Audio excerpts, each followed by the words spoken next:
Welcome to the extraordinary meeting of Dubbo Regional Council. I advise this meeting is being streamed live to the internet. All those present should refrain from making any defamatory statements, and upon joining these online meetings, you accept the condition that your image may be recorded and streamed to the internet, as well as being retained in the archive of the recorded council meetings and standing committee meetings. I open the 27 June 2022 extraordinary council meeting, the time being 12 midday. Could I ask Councillor Etheridge to do the prayer, please? Thank you, Mr. Mayor. O God, grant that by the knowledge of thy will, all we may resolve shall work together for good. We pray this through Jesus Christ our Lord. Amen. Amen. And could I ask Councillor Wright to do the acknowledgement, please? Thank you, Mr. Mayor. I'd like to acknowledge the Wiradjuri people who are the traditional custodians of the land.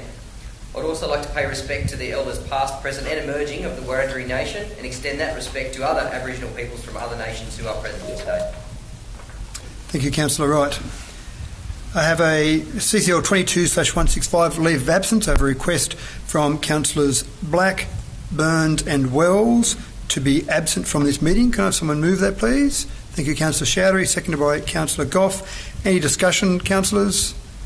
There being none, I put that. All those in favour? Against? Declare that carried. Next item is conflicts of interest. CCL 22/166. Are there any conflicts of interest from councillors or staff? Being none, I move on to the next item, CCL 22/167, public forum. So we have some registered speakers, 5 speakers registered at this stage. So I'll just explain public forum for all those speakers. We've got 30 minutes allocated to public forum. Each speaker is allowed a maximum of 5 minutes.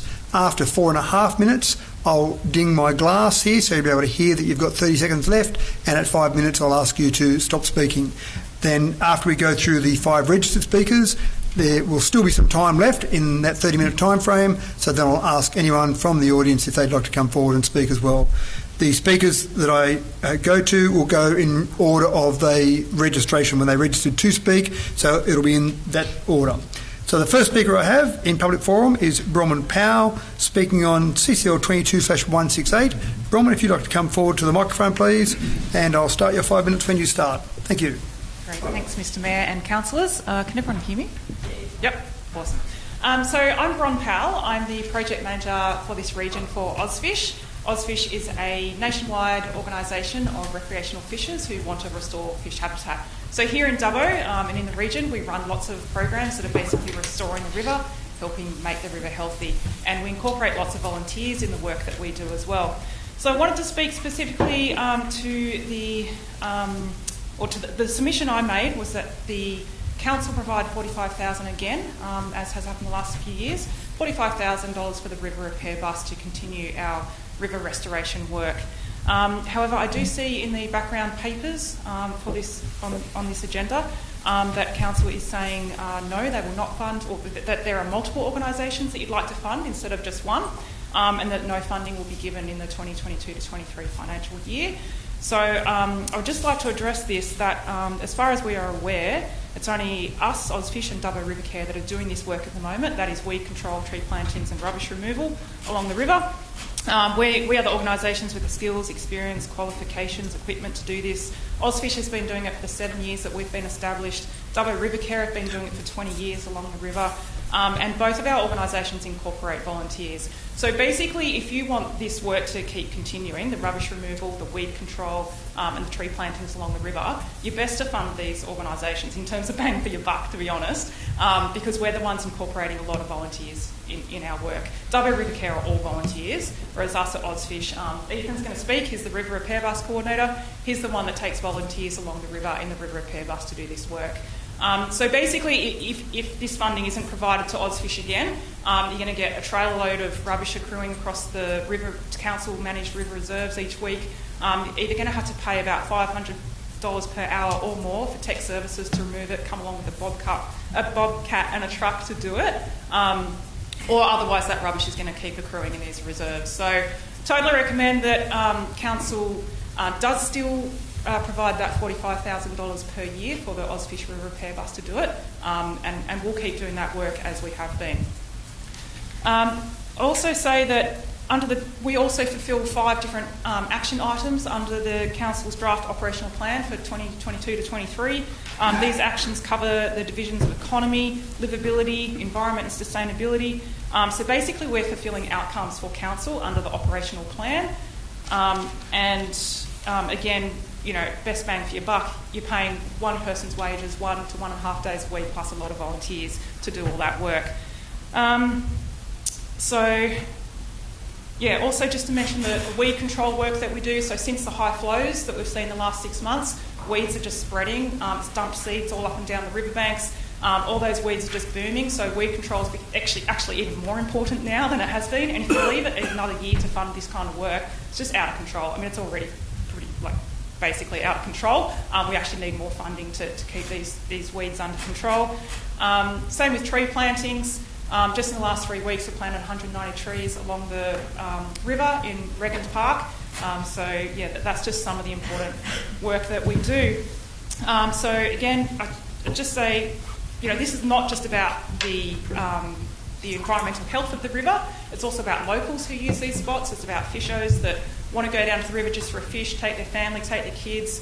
They don't want to see dumped rubbish and weeds everywhere. It's also about visitation and tourism to Dubbo. If you want to see visitation numbers increase, that's not going to happen if people are just seeing trashed reserves along the river, council-managed reserves along the river.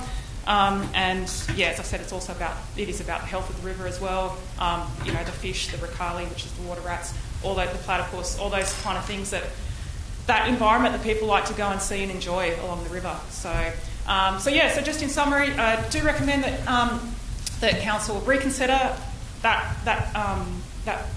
what is it in the background papers where it says that you won't fund any environmental organisations to do this riparian restoration work. I'd like you to reconsider that and to provide funding at least to Ozfish or Ozfish and Dubbo River Care in the interim while you're working out who are those other organisations that you want to fund as well.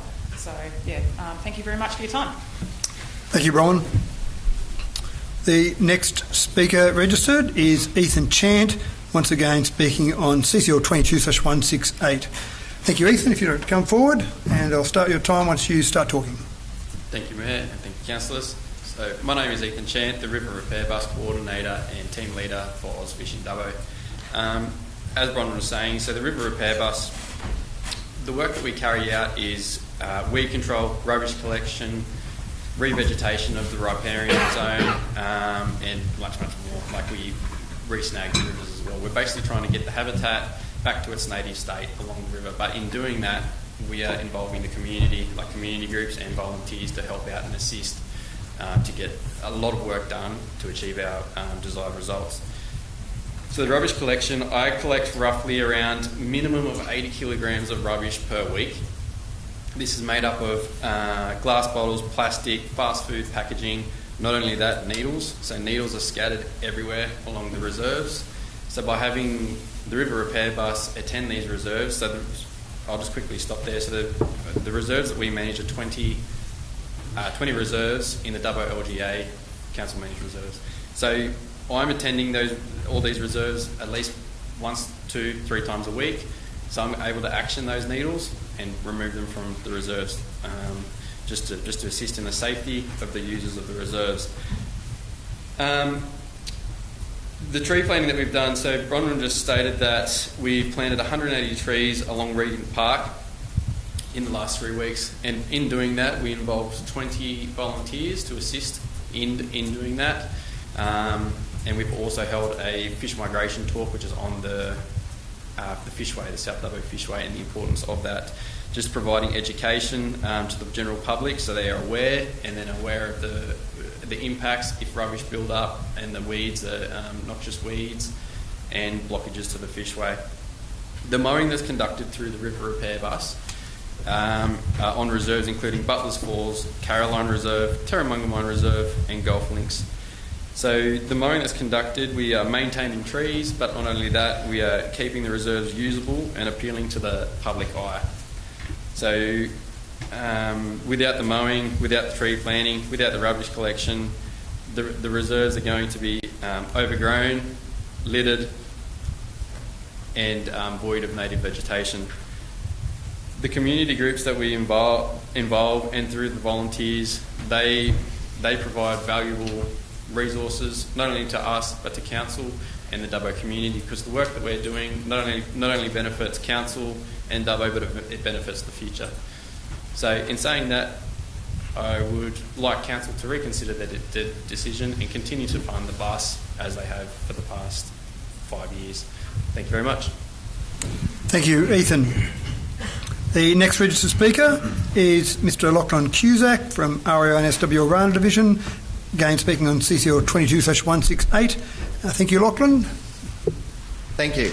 On behalf of the Committee of the Orana Division Real Estate Institute New South Wales, which comprises Laura Shooter, Tara Searle, Shana Chapman, Tiffany Ray, Richard Teggett, Bob Berry, Ken Moggan and myself, Lachlan Cusack, I'd like to thank you, Mr Mayor and councillors, for the opportunity to address the council this afternoon and support the 2022 Delivery Program and Operational Plan Theme 1 of Housing. Our submission made to the public exhibition and copy to councillors largely supports the objective of the plan. As councillors are aware, our committee has advocated since March 2021 by way of media release and at the council forum on the 11th of June for the need for Dubbo to address the undersupply of housing, which is having an economic, employment and social impact to our community. In September 2020, we alerted a councillor and passed on information to take to council relating to the sharply declining rate of residential vacancies in regional New South Wales, revealed in the July survey. This was one of the first results of COVID impacting the residential rental market around regional New South Wales. After the Council of Shields and McMahon releasing only 59 lots of Keswick land in the term to mid-2021, our members acknowledge your council has had a steep curve to come to terms with the residential demand and to then devise policy to create sufficient supply. We'd like to commend council on the following. At the first full meeting in January, you resolved to undertake investigations into the residential housing supply and demand, planning the release of 110 lots in 2 releases from Keswick Estate before February 2023, and proposing in your 2022 delivery program and operational plan the rezoning of some land in Keswick to medium density zoning to provide an increase in density desperately required to meet the undersupply of rental accommodation in our town and community. You've recognised the need for short-term and emergency accommodation. You've appointed Delos Delta to assist council in assessing the current state of short-term worker accommodation in our region, and our division has accepted the invitation of the council to participate in this investigation. As mentioned earlier, this type of accommodation is vital to the economic, employment and social position of the Dubbo region. Mr Mayor and councillors, as commendable as your performance and that of the council is, you will have to go further to ensure that Dubbo has the type of residential accommodation to provide for the existing and emerging workforce requirements in the region. There has been a serious market failure since the LEP rezoning of 1998 to provide basic flat and unit accommodation of 1 and 2 bedrooms to accommodate the large and increasing demographic not either requiring or able to afford a fully detached dwelling. We'd like to refer all councillors to section 1.1.4 of Theme 1 Housing. Public and social housing are integrated into residential areas. Our members strongly recommend council intervenes in the supply chain and initially to create and encourage the supply of this type of accommodation. As suggested at an earlier meeting between council, the Builders Group and the REI New South Wales Orana Division, we add to that the provision of boarding houses, mobile homes as additional types of accommodation to cope with this critical undersupply we're experiencing. We've noted the emphasis on housing in the recent federal election campaign by the major parties and the commitment in the New South Wales budget released earlier. Dubbo Regional Council is ideally placed with its own land bank to be a facilitator to increase the supply of housing in our region and provide the Commonwealth and state government assist with a funding mechanism. Our members again would like to thank Council for allowing the REI to make this presentation, and we look forward to continuing our collaboration with councillors and Council on this issue. Thank you. Thank you, Mr Cusack. The next speaker I have is Fran Phillipson, who again is speaking in relation to CCL 22/168. So Fran, if you'd like to come to the microphone, please. Thank you.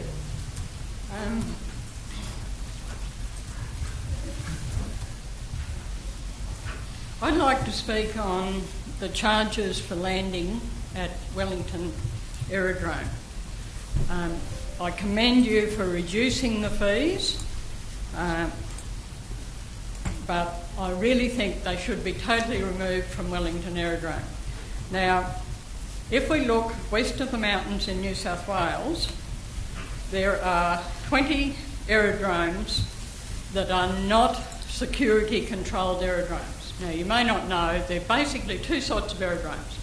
They're ones like Dubbo, Orange, Mudgee, that have RPT services.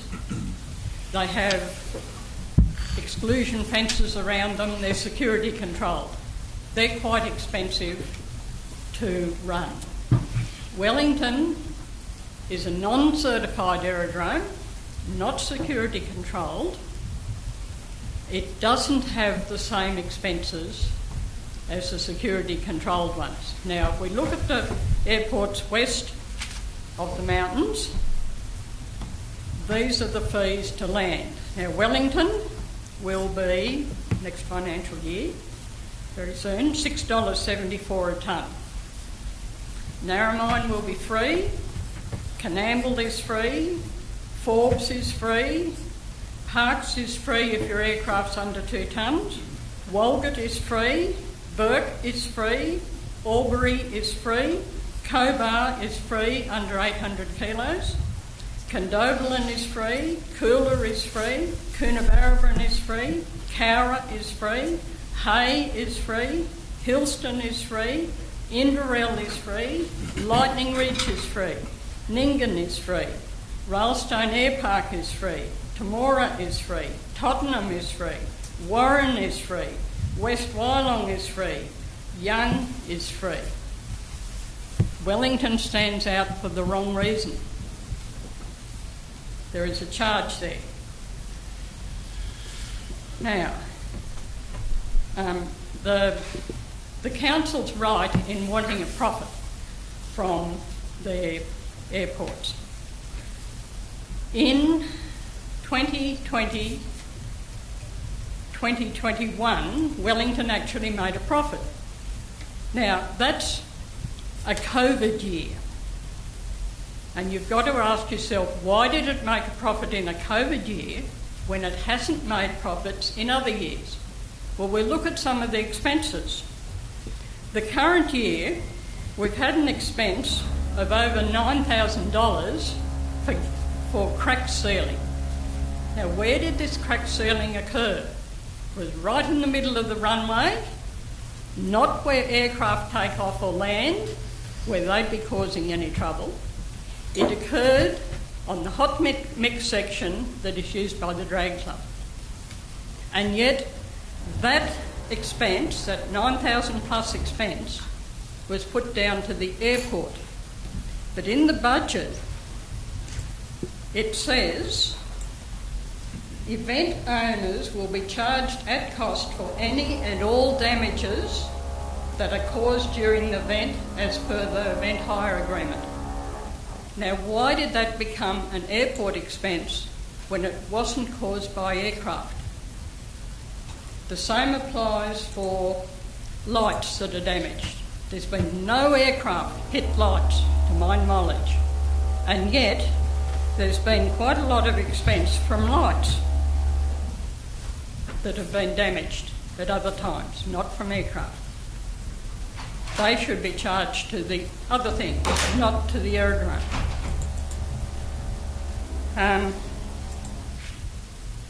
There is an airport that does have charges that's not a security controlled airport, and that's Evans Head. Now that's on prime coastal land, and they only charge $4.30 to land, less than Wellington on prime coastal land. Now, we've lost the Newcastle Hang Glider Club State Championships because of the charges. When amalgamation started happening, they were asked to pay Thank you, Fran. $11,000. That's your time up. Sorry, Fran. Okay, thank you. So please cut the charge. Thank you.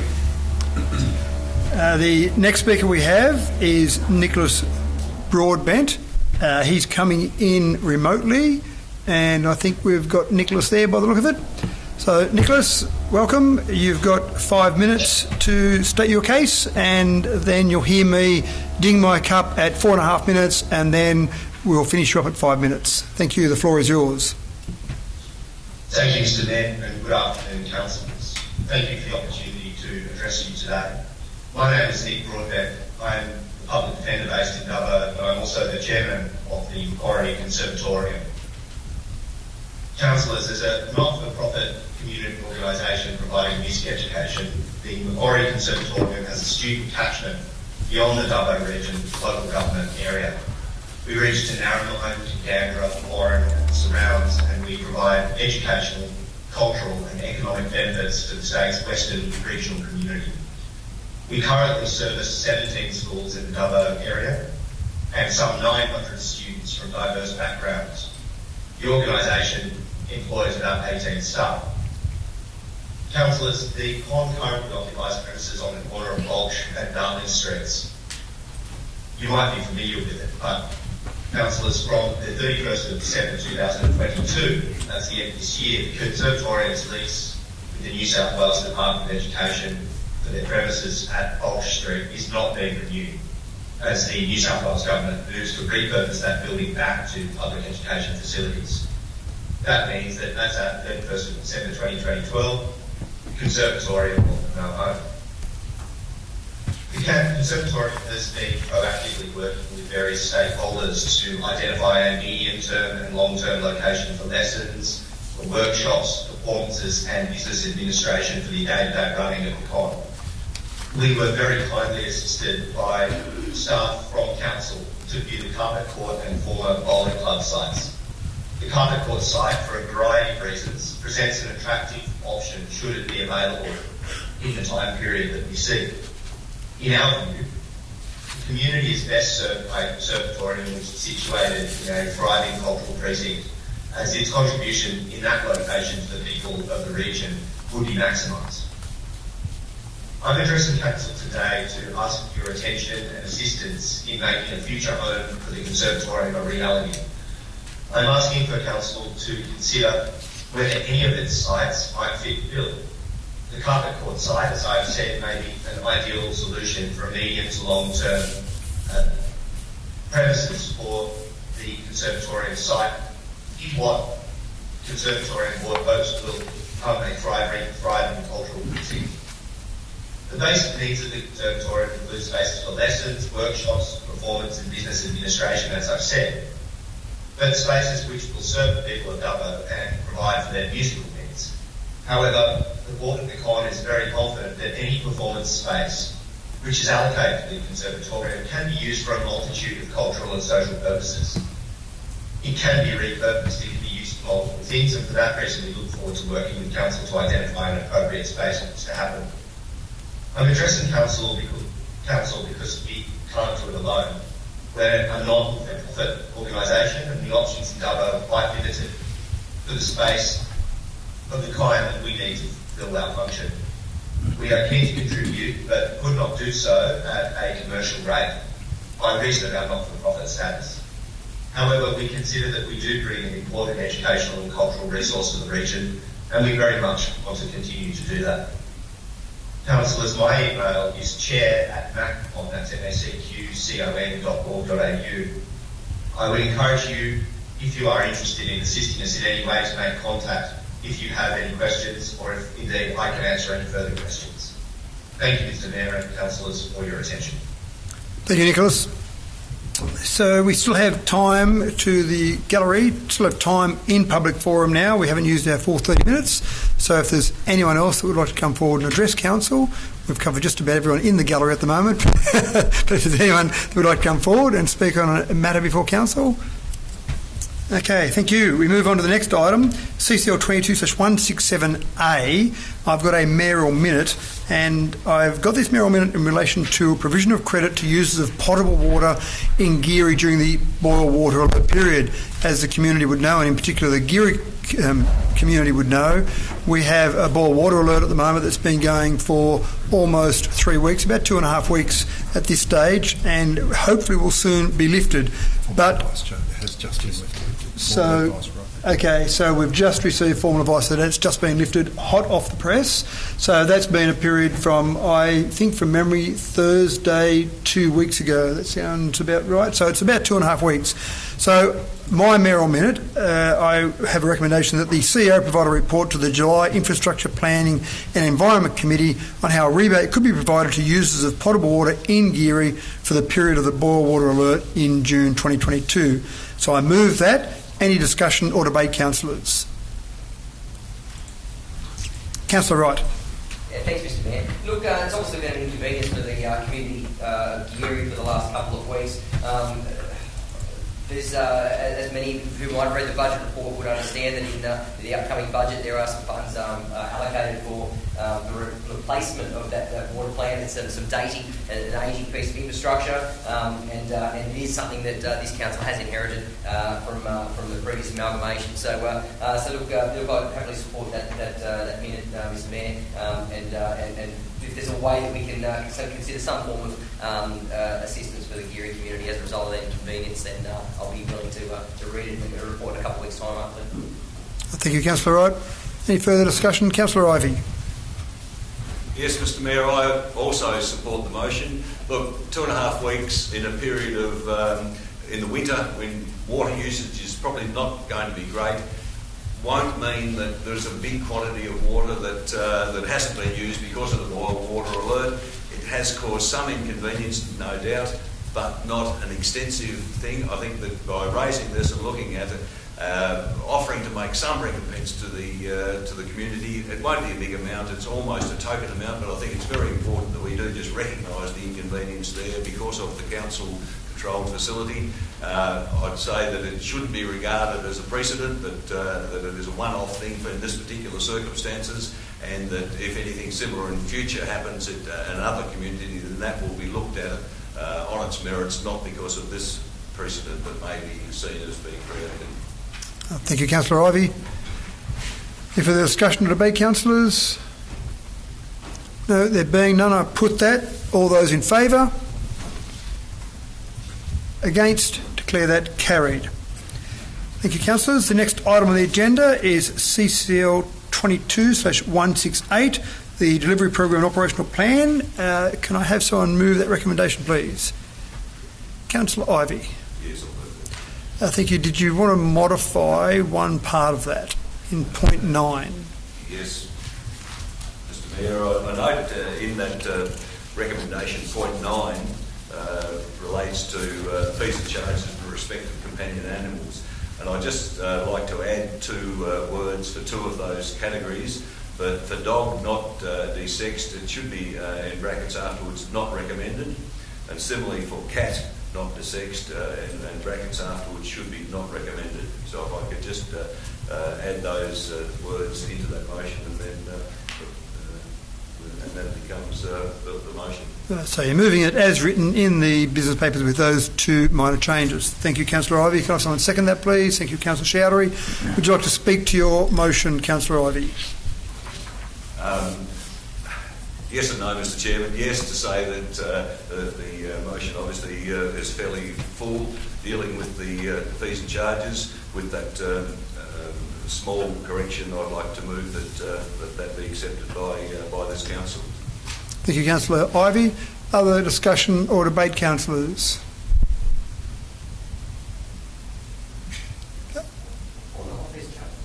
Yes, and anything that's in CCL 22/168. So it's all of that there. The minor changes that Councillor Ivey made still make it all part of that. So if you want to speak to any of those components that are listed there about anything in that motion, Councillor Wright. So Councillor Wright.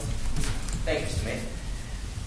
We're going to see some details in just a few minutes as well, just with regards to the community strategic plan. And I guess, look, as a new councillor, one of the things I was quite impressed about with all of the budget process itself was the feedback from the community.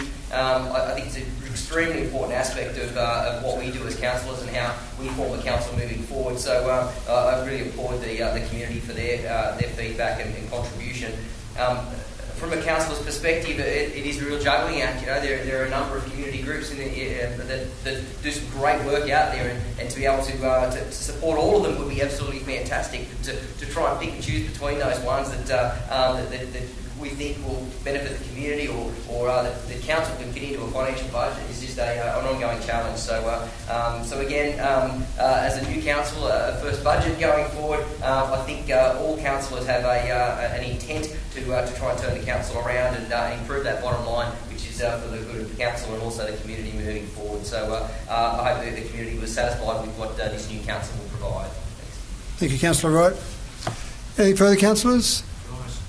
You can ask a question, Councillor Ivey, and you have a right of reply. But Mr. Mayor, could I just ask, or could it be clarified, that with the seasonal concession passes for the swimming pools, for the Dubbo and Wellington and Geary pools, that a season pass into either Wellington or Dubbo does permit the holder access to both facilities? If I could just have that confirmed. Certainly. Thank you, Councillor Ivey. I'll go through, Ms. CEO, to Mr. Frost. Yes, to answer your question, Councillor Ivey, yes, that's correct. You can purchase the pass at Wellington and use the Dubbo pool and vice versa. Thank you, Mr. Frost. Councillor Ivey, any other further questions? Okay. Thank you. And I suppose it's worth noting there, Councillor Ivey, too, while you're on that point, about the change from what was put on display, on public display, with feedback from the community in terms of those season passes, those variety of season passes, those prices that were recommended to go back to the fees and charges for the pool before the last 2 years, so back to 2019. That's now been modified based on that feedback from the community. Okay. Anything further, councillors? Any other discussion? Councillor Goff. Thank you, Mr. Mayor. I just want to say thank you to the community for putting all the submissions, because if you just put it on Facebook, it's not actually a submission.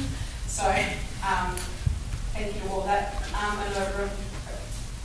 Yes, with Councillor Wright, it is hard to delegate money to all community groups, but remembering the council does have a grants hub, and by accessing that, you could find government help in any other way possible. Thank you.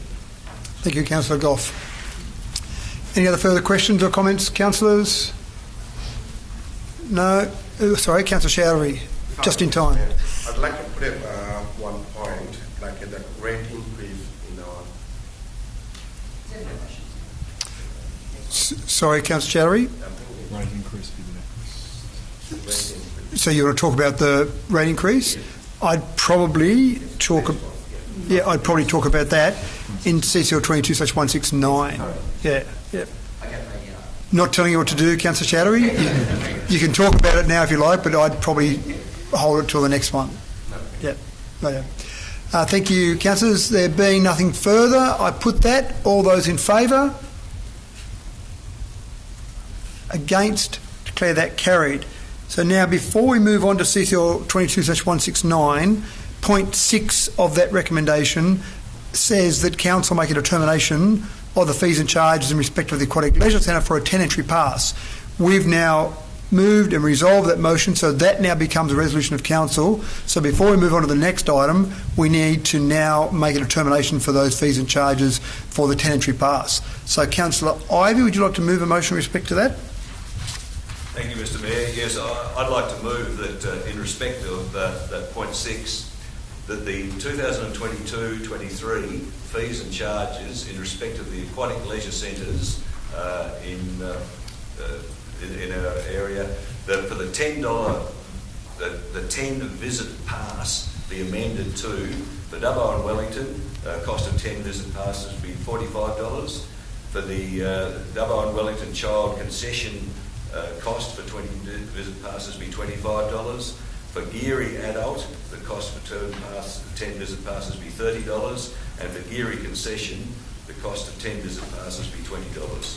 I move that, Mr. Motion. Thank you, Councillor Ivey. Can I have someone second that, please? Thank you, Councillor Goff. Councillor Ivey, would you like to speak to that motion? Again, following on from Councillor Wright's comments. I think the feedback that we received in respect of the fees and charges on public display, certainly there was a lot of interest in the aquatic centres, quite rightly, because it's a very important facility within our council area. And I think that these charges are down from what was proposed before, and now with the introduction of this 10 visit pass to make at quite a discount to a single visit on an average cost, which is a discount on a single visit pass. I think it does encourage use, and it does recognise the benefits that this council can give to the community by making the aquatic centres available at a reasonable fee. Thank you, Councillor Ivey. Any other discussion or debate, councillors? And sorry, just to note, Councillor Ivey, so that's the 10 visit pass. We've still obviously got the season pass, we've still got the 28-day pass, still got the individual pass, so a lot of different options there, I suppose, is really the point you're making there as well. Yes, Mr. Chairman, Mr. Mayor, that was just in relation to point 6, which dealt with those the 10 visit, 10 entry pass. The other costs, which are substantially down on what was initially proposed, are dealt with in other parts of the same motion. Thank you, Councillor Ivey. So, councillors, any other discussion or debate? There being none, I put that. All those in favour? Against? Declare that carried. Okay, thank you, councillors. The next item is CCL 22/169. That's the making of rates and charges for 2022-2023. Can I have someone move that, please?